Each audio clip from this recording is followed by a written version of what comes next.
Bonjour à toutes et à tous, avec vous Mohamed Bilal, professeur de mathématiques. Aujourd'hui, on continue de faire des exercices concernant le cours des théorèmes de Pythagore.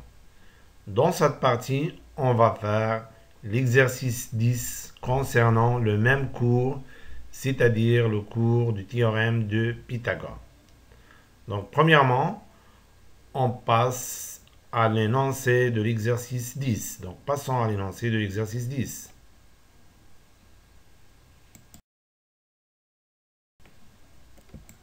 Exercice 10. D'abord, on va lire l'énoncé de l'exercice 10.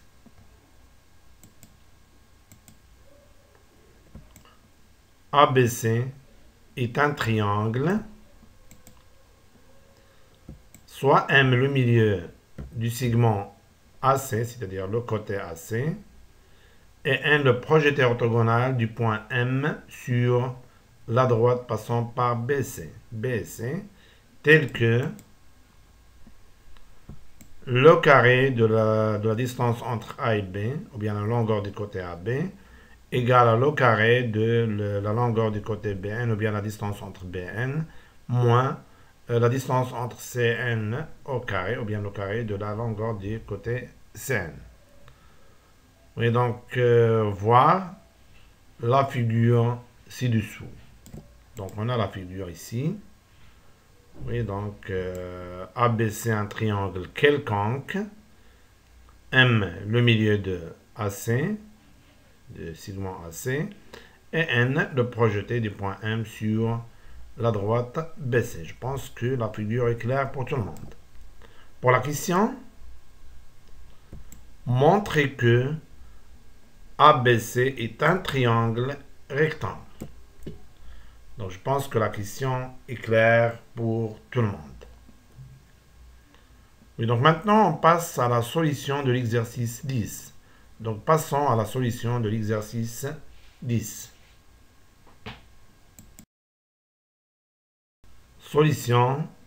Solution d'exercice 10. Montrons que ABC est un triangle rectangle. Donc, la figure. Oui, donc la démonstration est basée sur la figure. Oui, donc il nous demande de montrer que le triangle ABC est rectangle. Donc, puisqu'on est dans le cours de théorème de Pythagore, bien sûr qu'on va penser à utiliser la réciproque du théorème de Pythagore. Donc, ce n'est pas nécessairement l'application doit être sur le triangle ABC. Donc, ici, par exemple, dans ce cas, on va appliquer la réciproque du théorème de Pythagore sur le triangle ABM. Donc, on doit montrer que le carré de la longueur des plus grands côtés est égal à la somme des carrés des longueurs des autres côtés. Donc, c'est ça ce qu'on va faire.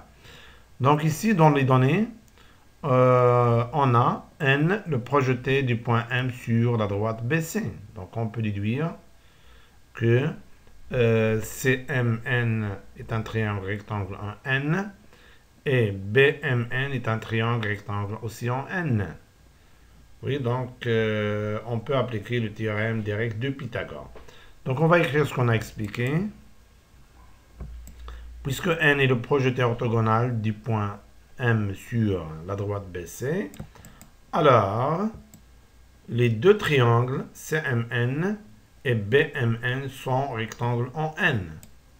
Donc on va appliquer, puisqu'on a deux triangles rectangles, donc on va appliquer le théorème direct de Pythagore deux fois, sur le triangle CMN et sur le triangle BMN. Commençons par le triangle CMN.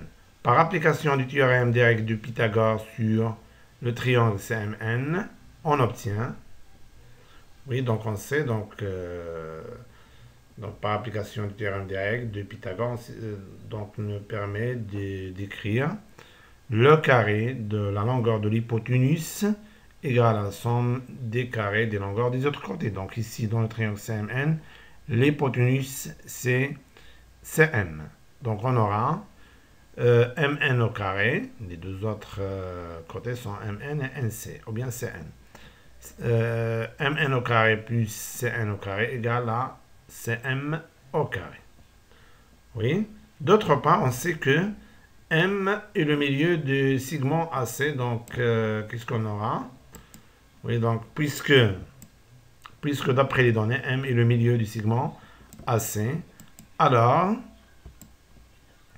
la distance entre A et M égale la distance entre C et M. Donc, cette égalité nous permet de remplacer ici, dans cette égalité ici, de remplacer Cm par Am. Donc, cette égalité, ça devient Mn au carré plus Cn au carré égale, remplaçons Cm par Am parce qu'ils sont égaux. Donc, on aura Mn au carré plus Cn au carré égale à Am au carré. Oui, donc, Mn au carré plus Cn au carré égale à Am au carré. Maintenant, on peut transformer un terme d'un côté à l'autre, bien sûr, en changeant le signe qui précède ce terme. Donc, transformons, ou bien déplaçons Cn au carré de terme de côté de gauche au côté de droite. Donc, on aura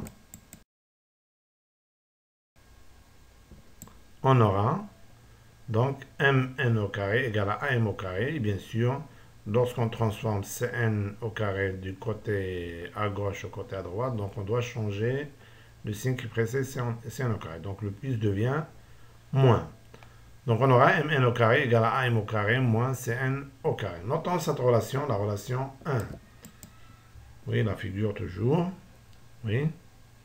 Maintenant, on va appliquer le théorème direct de Pythagore sur le triangle BMN. Par application du théorème direct de Pythagore sur le triangle BMN, donc l'hypoténuse ici, c'est quoi? C'est BM. Et les côtés de l'angle droit, c'est BN et NM, ou bien MN.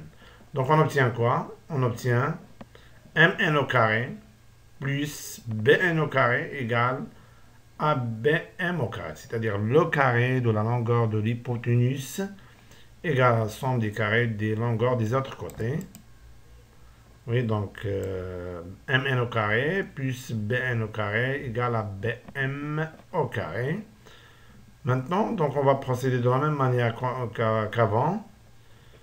Donc on va déplacer ou bien transformer le Bn au carré du côté à gauche au côté à droite. Bien sûr qu'on va changer le signe qui précède Bn au carré qui est plus. Donc le plus devient moins. Donc on obtient donc mn au carré égale à bm au carré, et le plus devient moins, moins bn au carré. Donc notons cette relation, la relation 2. Maintenant, d'après les relations 1 et 2, donc qu'est-ce qu'on remarque? On remarque que les côtés de gauche, dans la relation 1, le membre de gauche, c'est mn au carré. Et dans la relation 2, le membre de gauche aussi, c'est mn au carré. Donc, mn au carré. Donc, les deux égalités ont le même membre de gauche. Donc, aussi, les membres de droite sont égaux. Et si on a deux nombres qui sont égaux au même nombre, donc, ils sont égaux. Donc, d'après les relations 1 et 2, on déduit que, on déduit que Bm au carré moins Bn au carré égale à Am au carré moins Cn au carré. D'après les deux relations 1 et 2, on déduit que Bm au carré moins Bn au carré égale à Am au carré moins Cn au carré. Maintenant, on va déplacer Bn au carré du côté à gauche au côté à droite. Et donc le moins, ça devient plus. Donc bien sûr qu'on va changer le signe qui précède ce terme. Donc on obtient Bm au carré. Donc on obtient Bm au carré égale à Am au carré. Et le moins, lorsqu'on transforme Bn au carré de gauche à droite, donc moins Bn au carré, ça devient plus Bn au carré. Et moins Cn au carré. Maintenant, on revient à les données de l'exercice. Donc, on sait d'après les données, dans l'exercice, donc d'après les données d'exercice, on sait que AB au carré égale à BN. C'est déjà ça, cette égalité est déjà donnée dans l'énoncé d'exercice. Et puisque AB au carré égale à BN au carré moins CN au carré, donc cette égalité nous permet de remplacer BN au carré moins CN au carré dans cette égalité par AB au carré. Donc si on remplace BN au carré moins CN au carré par sa valeur dans cette égalité, on obtient BM au carré égale à AM au carré plus, et cette différence c'est AB au carré plus AB au carré. Oui. Alors, BM au carré égale à AM au carré plus AB au carré.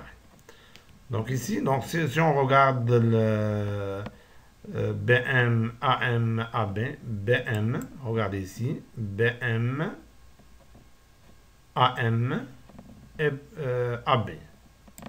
BM, AM et AB, ce sont les côtés du triangle ABM. Donc cette égalité signifie quoi? Signifie que le carré de la longueur d'un côté du triangle ABM, je parle de ABM, égale à la somme des carrés des longueurs des autres côtés. Les autres côtés sont AM et AB. Donc, ce sont les conditions d'application de la réciproque du théorème de Pythagore sur le triangle ABM. Donc, par application de la réciproque du théorème de Pythagore, on déduit que le triangle ABM est rectangle en quel point? En le point qui se répète en A, et bien sûr l'hypoténuse, ça sera BM. Oui. Par application de la réciproque du théorème de Pythagore, on déduit que le triangle ABM, donc d'après cette égalité, oui, ABM est rectangle en A. Oui, le triangle est rectangle en A, c'est-à-dire quoi? C'est-à-dire que AB, la droite AB est perpendiculaire à la droite AM. Oui. Donc AM, la droite AB est perpendiculaire à la droite AM en A. Maintenant, d'après les données, on sait que M est le milieu de segment AC, c'est-à-dire que les points A, M et C sont alignés. Puisque les points A, M, C sont alignés, alors la droite AM et la droite AC sont confondues, sont les mêmes. C'est-à-dire qu'on peut remplacer la droite passant par AM par la droite passant par A et C. Donc on obtient quoi ici? On obtient AB est perpendiculaire à AC. AB est perpendiculaire à AC en A. AB est perpendiculaire à AC en A, c'est-à-dire que le triangle ABC est un triangle rectangle en A. Donc on va écrire ce qu'on a expliqué. Puisque d'après les données, M est le milieu de segment AC, alors les points, alors A, M et C sont des points alignés. Oui, donc AM, la droite AM et la droite AC sont confondues. C'est-à-dire qu'on peut remplacer AM par AC. Donc, dans cette expression ici, si on remplace AM par AC, on obtient AB est perpendiculaire à AC en A. Bien sûr, on remplace AM par AC parce que AM et AC sont confondus, c'est-à-dire sont les mêmes. Oui. Donc, AB est perpendiculaire à AC en A. Oui, donc on a montré que AB est perpendiculaire à AC en A. C'est-à-dire quoi? C'est-à-dire que le triangle ABC est rectangle en A. Oui, donc, et par suite, ABC est un triangle rectangle en A. Donc, on a montré que le triangle ABC est rectangle en A, ce qu'il faut démontrer. Donc, j'espère que c'est clair pour tout le monde. Oui, donc on s'arrête là et on se voit prochainement. Merci pour votre attention et au revoir.